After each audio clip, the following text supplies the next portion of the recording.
अनु को बिल्कुल नहीं पता था कि राख में मिला छोटा सा सच आज 14 नवंबर को पूरी कहानी की जड़ें हिला देने वाला है। और असली खेल तो अब शुरू हुआ है।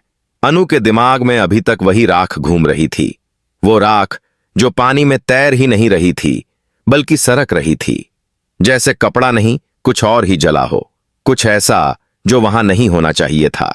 लेकिन आज 14 नवंबर को अनु पर एक साथ दो मुसीबतें टूटने वाली थीं। एक तरफ 200 लोगों की कैटरिंग की जिम्मेदारी और दूसरी तरफ उसके पापा की दुकान जलाने की साजिश का सच जो अब तेजी से सामने आ रहा था। सुबह सुबह अनु के हाथ में एक लंबी सी लिस्ट थी, राजमा चावल, छोले, कुलचे, दही भल्ले और पता नहीं क्या क्या। नाम पढ़कर ही पसीना निकल जाए और ऊपर से 200 लोगों का खाना। उसके सामने बैठे लोग इंटरव्यू के नाम पर सिर्फ एक ही लाइन दोहरा रहे थे, मैम हमने कभी 200 लोगों का खाना नहीं बनाया। अनु का दिमाग घूम चुका था। शुक्र है भगवान का, कम से कम कोई ये नहीं बोला कि मैम हम तो खाने में नमक भी नहीं डाल सकते। उसने मन ही मन सोचा, लेकिन अंदर से डर भी था।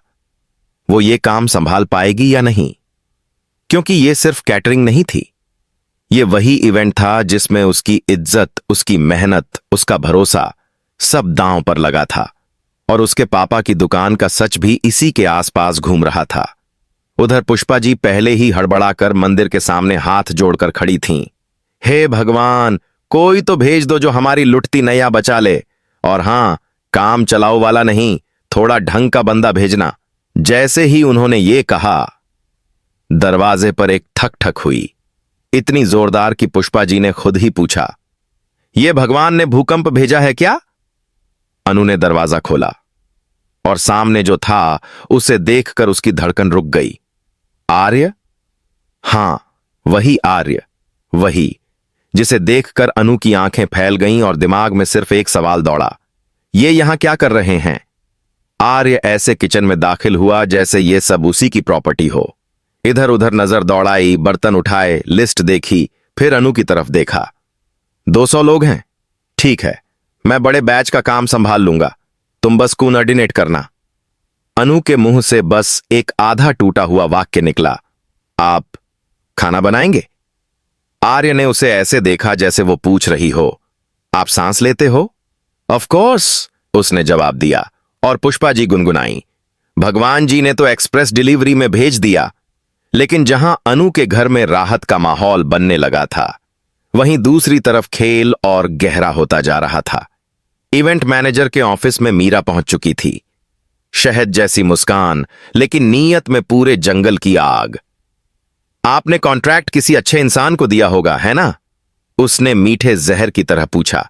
मैनेजर ने सीधा जवाब दिया, हां मैम, अनु शर्मा को। और मीरा की मुस्कान, उफ, वो मुस्कान नहीं थी, वो वार था। उसने खाने की लिस्ट थमाई। लिस्ट नहीं, अनु को गिराने का हथियार। ऐसे आइटम्स जो समय खाते हैं, मेहनत खाते हैं और इंसान को थका थका कर गिरा दें। वहीं अनु के घर में असली मामला अब खुलने लगा था। आर्य ने किचन का जायजा लेते हुए पूछा, बाय द वे, राख वाले मामले में क्या पता चला? अनु ने गहरी सांस ली। प्लास्टिक जला है, कपड़ा नहीं, किसी ने असली सबूत मिटाया है और पापा पर इल्जाम डाल दिया। आर्य का चेहरा सख्त हो गया। मतलब यह सब प्लान था।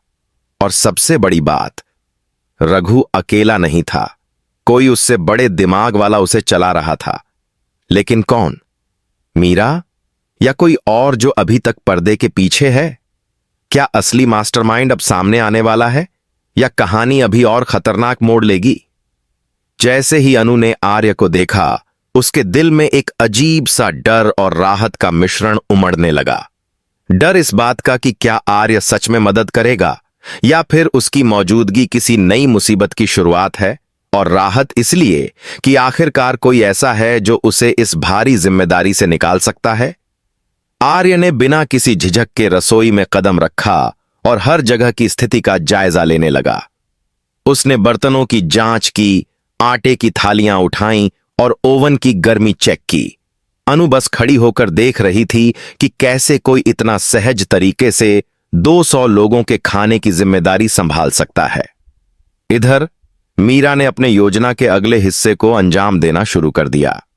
उसने खाने की लिस्ट में और भी जटिल आइटम्स जोड़ दिए, कुछ ऐसे जो समय बहुत लेते हैं, कुछ जिन्हें विशेष तैयारी की जरूरत थी और कुछ जिन्हें रात भर रखकर सही बनाना था। साफ शब्दों में कहें तो मीरा जानबूझकर अनु के लिए मुश्किलें बढ़ा रही थीं। लेकिन अनु ने हिम्मत नहीं हारी। उसने अपनी टीम का मनोबल बढ़ाया और धीरे धीरे तैयारी शुरू कर दी। आर्य ने अनु को समझाया कि सबसे पहले बड़ी चीजें तैयार की जाएं, चावल, दाल, छोले। आर्य ने अनु की चिंता पढ़ ली और कहा, देखो, अगर हमें शांत रहकर काम करना है तो पहले खाना बनाना और सही ढंग से तैयार करना जरूरी है। लेकिन हां, बाद में सबका हिसाब लिया जाएगा। यह सुनकर अनु को थोड़ी ताकत मिली। उसने खुद से कहा कि चाहे कुछ भी हो जाए, आज वह किसी भी हालात में हार नहीं मानेगी। लेकिन जैसे ही वे खाना तैयार कर रहे थे, बाहर से अचानक कोई आवाज आई। किसी ने दरवाजा जोर से खटखटाया। अनु और आर्य दोनों चौंक गए। यह कोई मामूली व्यक्ति नहीं था। दरवाजे पर खड़ा हुआ व्यक्ति और उसकी चाल हर चीज बता रही थी कि यह आने वाला था, कुछ बड़ा और खतरनाक। अनु ने धीरे से सवाल किया, क्या यह वही है जो मीरा के पीछे छिपा हुआ है? आर्य ने आंखें तान कर बाहर देखा और उसके चेहरे पर गंभीरता झलक रही थी। सब कुछ अब शांत नहीं था। किचन की हलचल के बीच अब एक नई साजिश ने उनकी तैयारी में सेंध लगानी शुरू कर दी थी। अनु के दिमाग में सवाल घूम रहा था, क्या यह व्यक्ति सच में रघु को नियंत्रित कर रहा है या फिर मीरा खुद अब सीधे हाथ में खेल खेलने आई है? और सबसे बड़ा सवाल यह था, क्या आज की रात की तैयारी सिर्फ खाने की है या इसके पीछे कोई बड़ा खुलासा छिपा है जो सबके लिए धोखा साबित होगा? क्या अनु और आर्य इस नई चुनौती का सामना कर पाएंगे या मीरा का अगला कदम उन्हें पूरी तरह हिला देगा? जैसे जैसे दिन आगे बढ़ा, अनु और आर्य दोनों किचन में पूरी लगन से काम कर रहे थे। 200 लोगों के खाने की तैयारी कोई साधारण काम नहीं थी और हर मिनट एक नई चुनौती लेकर आ रहा था। बड़े बर्तन, भारी थालियां, लगातार उठते चूल्हे की गर्मी और समय की कड़ी पाबंदी, सब कुछ अनु के धैर्य की परीक्षा ले रहा था। आर्य का अनुभव और रणनीति किसी सुपर शेफ से कम नहीं थी। उसने अनु को हर छोटी छोटी ट्रिक बताई कि कैसे समय की बचत हो, कौन सा व्यंजन पहले बनाना है और कौन सा बाद में। अनु ने महसूस किया कि अगर आर्य ने आज मदद नहीं की होती तो यह चुनौती शायद असंभव लगती। लेकिन घर की दीवारों के पीछे छुपी साजिश ने अभी कुछ भी नहीं छोड़ा था। मीरा लगातार प्लानिंग में लगी थी। उसने ऐसे संकेत छोड़ दिए थे कि रघु को नियंत्रित किया जा सके और अनु को भ्रमित किया जा सके। उसने खाने की सूची में ऐसे व्यंजन शामिल किए थे जिनके लिए विशेष सामग्री चाहिए थी, जिसे सिर्फ अनु के पास लाने में समय लग सकता था। यह अनु के लिए सिर्फ किचन की चुनौती नहीं थी, बल्कि मानसिक युद्ध भी बन चुका था। अनु की नजर हर छोटी छोटी चीज पर थी, हर कदम पर, हर व्यक्ति की गतिविधि पर, जैसे कि कोई हर समय निगरानी कर रहा हो। आर्य ने अनु को समझाया कि चिंता करने की जरूरत नहीं है, बस योजना के अनुसार काम करना है। लेकिन अनु के मन में एक डर हमेशा मंडरा रहा था। क्या यह सब मीरा की चाल का हिस्सा है या कोई और भी इस साजिश में शामिल है? अनु ने धीरे धीरे समझा कि रघु का योगदान भी संदिग्ध था। रघु की हर हरकत पर अब शक था। कभी वह बेहद चुप रहता, कभी अचानक मदद करने का नाटक करता। अनु जान चुकी थी कि रघु सिर्फ एक मुनाफाखोर नहीं, बल्कि किसी बड़े खेल का हिस्सा बन चुका था। किचन में व्यस्तता के बीच अचानक एक और झटका आया। कुछ दस्तावेज और रसीदें जो पहले अनु को मिली थीं, उनका एक हिस्सा गायब था। अनु ने महसूस किया कि कोई उन प्रमाणों को छुपाने की कोशिश कर रहा है। यह सिर्फ प्रतीकात्मक नहीं था, यह संकेत था कि साजिश अब और भी गहरी हो गई थी। अनु के दिमाग में एक सवाल घूम रहा था, क्या मीरा ने इन सबको अपने हाथों से छुपाया या कोई तीसरा व्यक्ति जो अब सामने आने वाला था?